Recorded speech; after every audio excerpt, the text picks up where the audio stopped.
Good morning. Shri Swami Samarth सर्वांना. आणि पहा, मी आमच्या घराजवळच्या सगळा हा मेवा घेतलेला आहे, रानमेवा म्हणू शकता तुम्ही.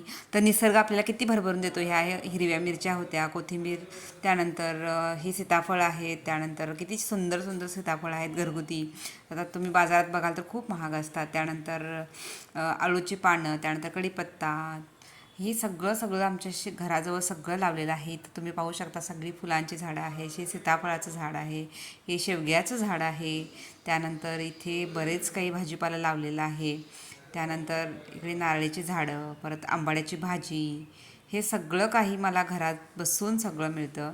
तर निसर्ग आपल्याला भरभरून देत असतो. तर गरज असते आपण ही निसर्गाची तेवढी काळजी घेण्याची आणि त्याचे सतत आभार मानण्याची. तर हा व्लॉग तुम्हाला कसा वाटला नक्कीच मला कमेंट्स करून सांगा.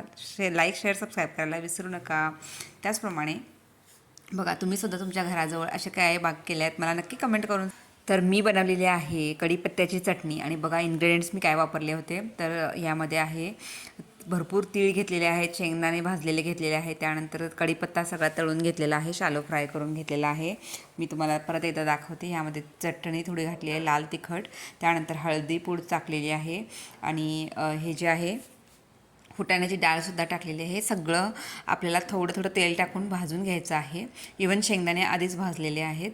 आणि त्यानंतर ही डाळसुद्धा गरम करून घेतलेली आहे, आणि मी त्याचा सगळ्यांचा कूट केला होता.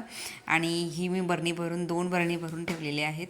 तर इतकी सुंदर लागते. ह्यामध्ये थोडीशी साखरसुद्धा घालायची, मीठ, साखर आणि चटणी, हे सगळे पदार्थ थोडे थोडे घालायचे. आणि सगळ्यात महत्त्वाचं थोडासा आपल्याला हिंगपूडसुद्धा घालायची आहे. इतकी सुंदर चटणी लागते कढीपत्त्याची चटणी. तुम्ही कधी केला नसेल तर नक्कीच ट्राय करायला विसरू नका. तर खूप कमी इन्ग्रेडियंट्समध्येच ही चटणी बनते. आणि त्याचबरोबर रेसिपी आवडली असेल तर सरिता 24 रेसिपीजला लाईक, शेअर, सबस्क्राईब करायला विसरू नका. परत एकदा भेटू सुंदर